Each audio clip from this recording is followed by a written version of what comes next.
Vision is a sense that requires a huge amount of processing and involves numerous areas of the brain. Here we're going to highlight only some of those areas. The pathway from looking at an object to perceiving its visual image involves a number of different stages. In the previous figures, we've seen how light from the image passes through the eyeball, lands on the retina, and is converted into electrical signals.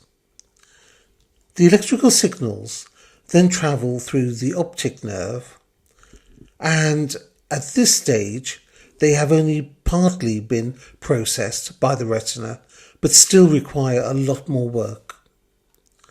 The signals are sent to a large, deep area of the brain called the thalamus. It's the brain's main sorting hub, organising raw signals from numerous senses before sending them to be processed even more. The thalamus is made up of nerve cells arranged in different sections according to their role and function. One major part related to vision is called the lateral geniculate nucleus, or LGN for short. The LGN takes the incoming raw signals from both eyes, organises the information, and then passes it on to the main processing centre for visual information, called the visual cortex. The visual cortex is located at the back of the brain. If you get knocked at the back of your head, you can sometimes see stars, and this is the visual cortex being activated.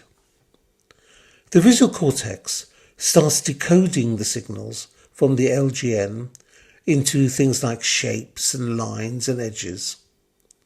Because there's a lot of complex information in the visual signals, the brain divides the task into two main activities working in parallel to speed up processing.